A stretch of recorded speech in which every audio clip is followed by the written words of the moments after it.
morning, guys. So this morning, Barry and I are going to be making, well, it's going to be afternoon by the time we get up there. We went over all the trucks here, or both the trucks, and we're going to haul some corn up to the ethanol plant. Basis is really nice up at the ethanol plant versus Cargill up at Burns Harbor, so we're going to haul up there, and we got about 10,000 that needs to go up there, bushels.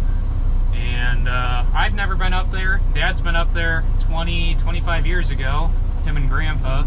And I think Barry's been up there or knows roughly where it's at. It's up there by Four Winds Casino. And I don't know if it's still called New Energy, but at least if it changed, it used to be called New Energy. So it'll be pretty cool. I've never been up here, and I guess we'll see what this is all about. This is what I wish more elevators would go to, something like this. A dual probe setup. This is cool.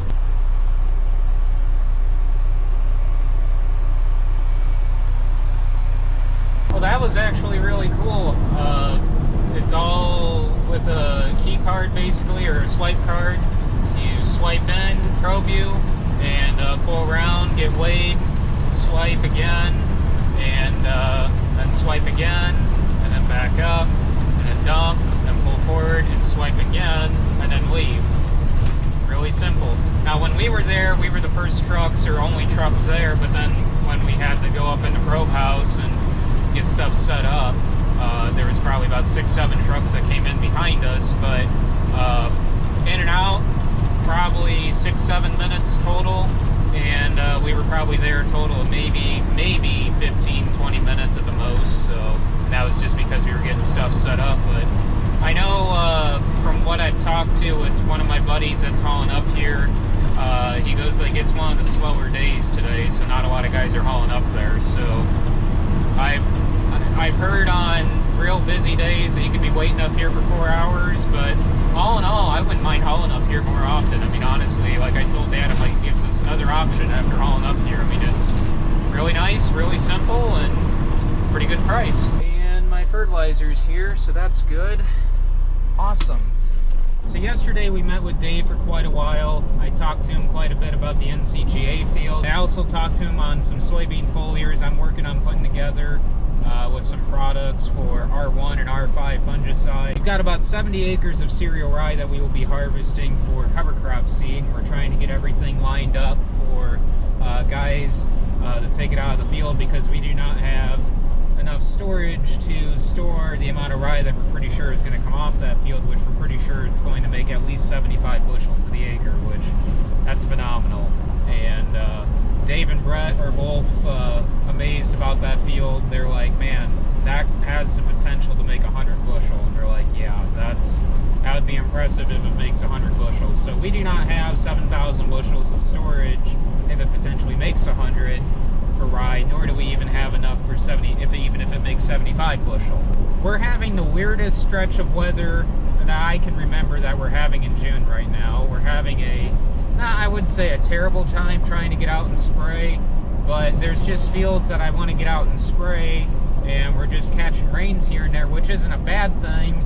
It's just, it's getting too soft to go out and spray. So I would have went out and sprayed today, but I got to get the pivot moved on this field that I'm going to right now so I can get foliar on it. But tomorrow I got to spray herbicide, hopefully tomorrow afternoon after a Pioneer meeting we have tomorrow morning. And hopefully if the wind's in the right direction and if it's calm enough. And those beans are a different herbicide trait than what these beans are that I want to get foliar on. Then all I would have to worry about then is getting our Liberty beans sprayed, which in my opinion at that point it's not that big of a deal. And plus our weed pressure on our Liberty beans, like if you look at that field, that is spotless. Well, there's one right there, but otherwise it's pretty well clean. Trivence does an absolute amazing job, and I'm really glad that we used it on every bean acre this year. Pivot panel is up here by the tomato field, and I'll kind of explain our pivot setup here, but I'll show you guys the Logan Ag tomato program where that tomato plot is. because I haven't had time to show you guys. It's just, if I had more hours in the day, I'd be able to show you guys a lot more stuff, but it's just, I need time. So here is the Logan Ag Red Gold tomatoes. This is where we're doing all the Logan Ag products, the complete Logan program. So I'll get out here and show you guys what they look like. So basically we're in the stage right now that we're doing foliars on them. Basically they spray these once a week with foliar treatments, and we're putting in a Logan product called Cell Boost right now. The boost mainly calcium and also add a little bit of boron, and that is going to help build into our flowering right now, which we're getting into blossoming right now. As you can see, we got a cluster there. Next week we will put on a product called Flower Boost. That is after we get a couple more clusters here. And what I mean by cluster, that's considered a flower cluster, that's a flower cluster, that's a flower cluster. By the middle of next week, we will have enough flower clusters on there that they can spray Flower Boost, which is mainly boron with some calcium, and that is going to help with flower retention and pollination. So what we've got going here, we're doing the complete Logan program on these tomatoes up until just a few rows before the pivot point. Beyond that is the standard Red Gold program. So the grower that we work with that rents ground from us for tomato production decided he wanted to go all in and do half the 60-acre field, so 30 acres, the complete Logan program that we came up with for tomato production. So he deviated on 30 acres from the standard Red Gold program to use our program to see what's better as far as us spoon feeding versus doing their standard program. It'll be real interesting to see come August, September when they're harvesting these, which plot has better quality and also more tonnage, because really that is the main goal in tomato production, is increased quality and increased tonnage. So there's our split right there. Now what happened here, they actually ran out of transplants, and you can see up about I would say about 40 close to 40 feet past that flag there in, you can kind of see where those plants are a little bit shorter. That's where they ran out of transplants there. So they had a few beds there that they ran out, so they came back through and replanted that little strip. Then they've got, I don't know how many beds there that they had to replant. It looks like back there they touched up a little bit way in the very back corner of that last pass. So that's kind of the split right there where those shorter transplants are. So from here on over is the standard Red Gold program.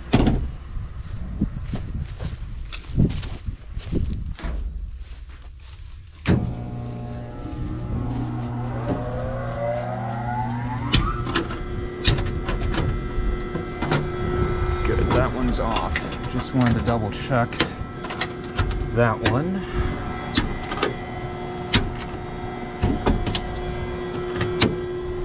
Alright, 100%, water is off.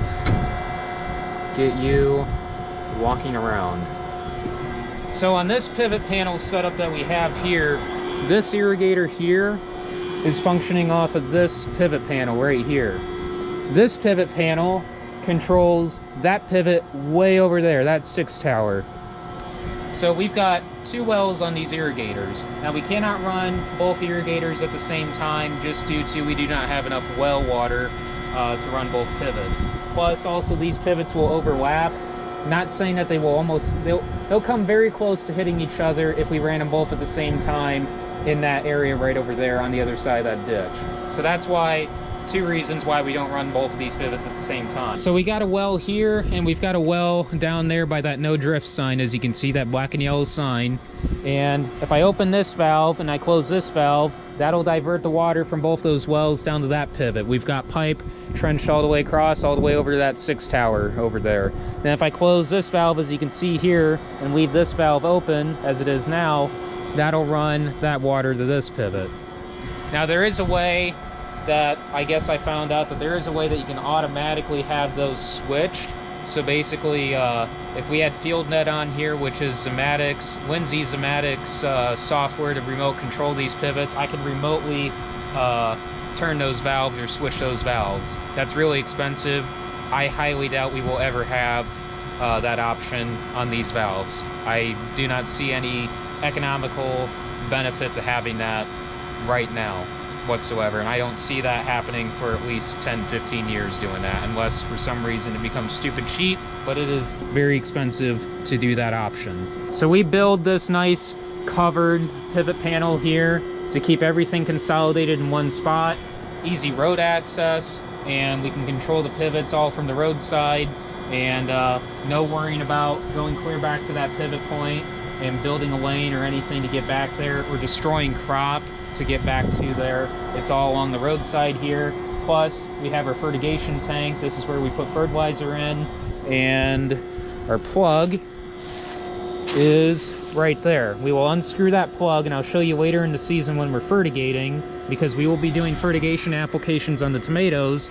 So part of these Red Gold Standard program tomatoes will actually see some of the fertigation product that we're going to be doing on the Logan Ag plot. So we'll take this plug out, we'll put our Mr. valve in, which I'll show you guys in a future video when we're fertigating, and we will have our fertigation pump set up.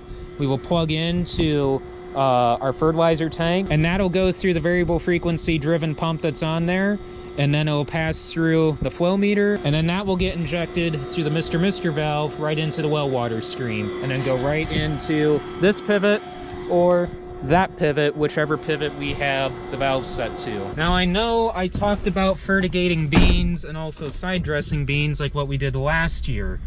As of right now, we're pretty sure we're going to side dress them, just because we're pretty sure we're going to have tomato fertigation product in that tank. Now, if we had two separate tanks there, one for tomatoes or one for this field and say one for the other field, then we could fertigate these beans. I'm seriously doubting we're going to have that tank empty for fertigating these beans. So we're just planning on side dressing these beans right now. We're going to be doing potash on the first one, primarily with calcium and manganese, and on the second application be doing nitrogen. I will be talking about that later on, because we're going to be playing around with this quite a bit. So from that flag there to that flag there, and as you can see where we had the fire issue, our beans that we drilled in there are coming in very nicely. It's just a real discouragement that we had that issue, because these 30-inch beans that we had up on the sand looked phenomenal. But from that flag to that flag there, that's our enlist soybean plot. So far, looking pretty good. We've got check strips here for fertilizer. Offhand, I can't remember without having a check strip sheet in my truck here to remember exactly what we've got going here. But I believe in that spot there, there's no quadrant, and then in this spot here, there's no in-furrow, if I remember right. If not, you guys can look past. If not, you guys can look back in previous videos where I have a video when we planted this field and talked all about this fertilizer plot. But offhand, I just can't remember without having the cheat sheet in my truck. And I've got way too much in my mind right now on as far as what we're going to be doing on the beans, what we're going to be doing on these irrigated corn fields, let alone the NCGA field. Just trying to keep everything straight, and plus trying to make sure product mixes for guys that are calling with the Logan Ag stuff, which that's taken off tremendously, and that is doing very, very well. And it's been awesome with the Logan Ag products this year, moving that. So, which we've been using these same products for 10 years now. There's quite a bit of wheat that's actually going to be ready next week. A lot of the irrigated wheat is about 2 weeks out. Or rye, like I said, it's about a couple weeks out yet. That wheat out there actually has premium green up and premium grain fill. Both of those products are products that we developed for the high yield wheat guys this year, and both of those have been phenomenal. We will see some yield data on that here pretty soon. We don't have any wheat ourselves, but we did use it on rye this year, and we saw some pretty good results from that expressively on the plants from what we saw after we applied. So it'll be real interesting, because we did not leave any check strips on our field just because of the neighbor was the one who applied it, and it just wasn't going to work out with timing and stuff like that on applications. So we do have quite a bit of customers though that bought that product for both passes. In our area, we do split applications of nitrogen. So green up goes on the first application and grain fill goes with the second application.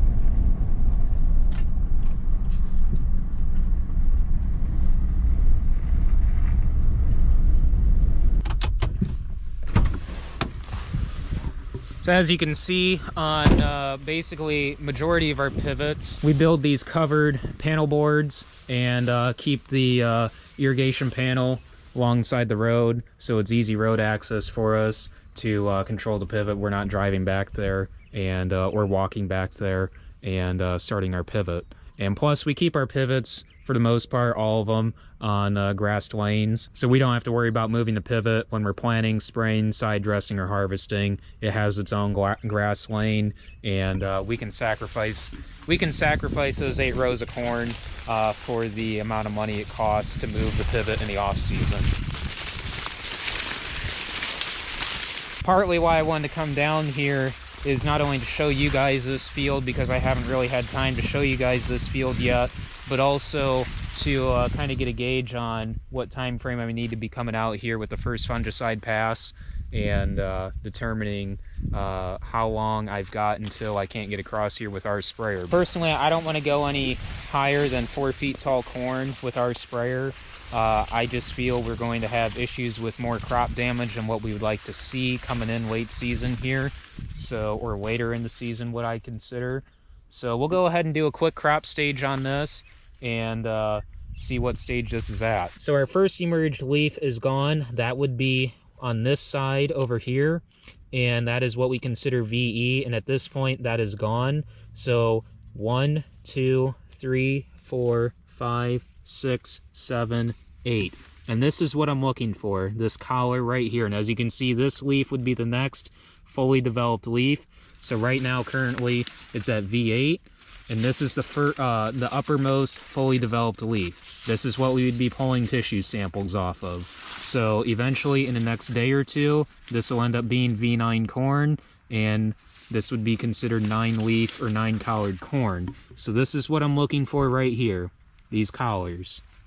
We go by true collar for staging on the corn. V9 is about when I wanted to be out here spraying. It's been a little frustrating for me personally trying to get tissue tests in a timely manner, or at least what I'm being told when they should be arriving versus when I'm actually getting them. So I'm going to be looking at doing something different next year, because I really don't want to switch mid-season, because I'm afraid I don't know for sure exactly which lab they're doing. You know, I'm half tempted to just pull them myself the rest of the season, but I really don't want to switch labs just in case if they're not using the same lab for analyzing these tissues. So, but next year, I'm half tempted to just pull them myself, and instead of paying somebody else to do it, and just do it that way, because I know it's going to get done in a timely manner, and I know guaranteed sending them to A&L Labs over in Fort Wayne, I can get results guaranteed in 3 days. This is either zinc or magnesium deficiency. Now, I could tell you exactly what it is if I had tissue tests, but I'm waiting on the results, which they were supposed to be in today, and I don't know. Last time I was told 3 days, and I didn't get them till Friday. In a situation like this where we've got an issue, we know one of 2 things what it is, but I just can't correct one of those 2 things because I don't want to overdo the other if it's the latter. So if it's zinc, we can put zinc out here, but I don't want to put mag out here if it's zinc. Vice versa. You know, it's frustrating. But hopefully I will get those tomorrow. We can talk with Dave and Brett and determine, okay, we've got our current fertigation mix, what can we add to that, or if we need to add anything to that to help alleviate this issue that we have going on out in this field. Final stand count out here, this was planted at 37,200. We counted the final stand 2 days ago, came right in at 36,000. And what really is amazing, yeah, with finger pickup, you're gonna have a skip here and there, but check out that even emergence.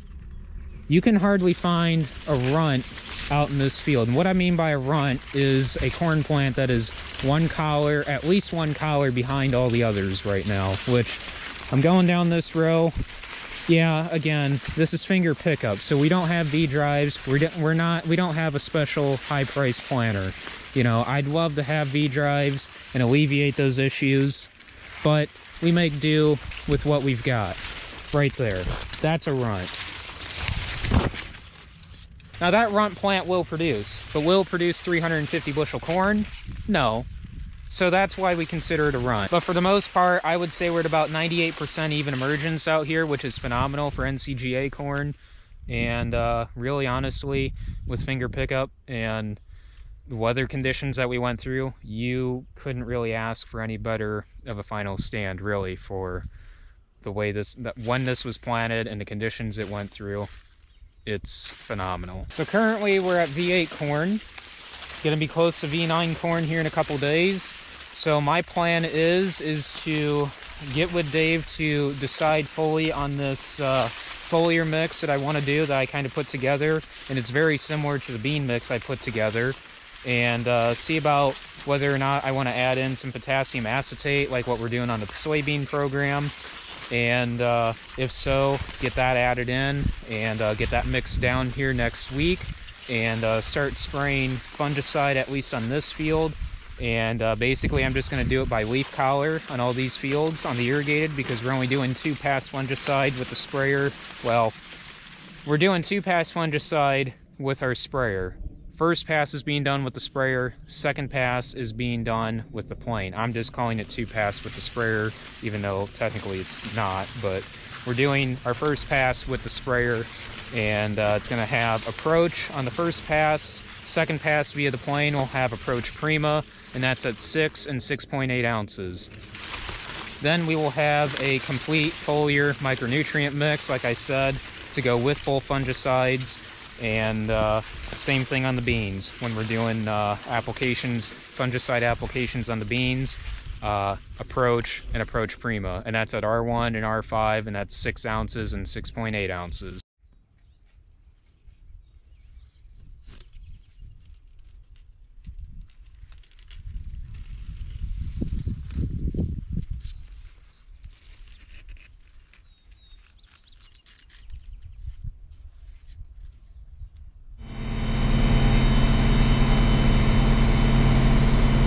So the 10-day outlook shows 9 to 12 inches of rain. 9 to 12 inches of rain, really. So the next 5 days, they show 3 to 5 inches of rain. And it's not supposed to rain till tomorrow, supposedly. But we're trying to get some beans sprayed that I can get on right now. Dad's at the Pioneer meeting. I believe it's, I don't know if it's program, it might be program rollout, might be. So he's down at Culver right now, and I'm going to try and get these bean acres east of the farm that need to be sprayed, get the sprayer cleaned out so I can go back to spraying foliar, because I got that pivot walked around last night, so that's out of the way. Just the winds are right, so it's like I want to get this herbicide down, and that way that's done. Plus we're getting some water hemp out here, and it's like we need to get after these. Well, as of right now, I'm going to call it, and there's 25 acres left to spray over there, and we'll see what the weather does here, and maybe this afternoon, late this afternoon, I'll get it sprayed. If not, we'll just have to wait and see what this weather does.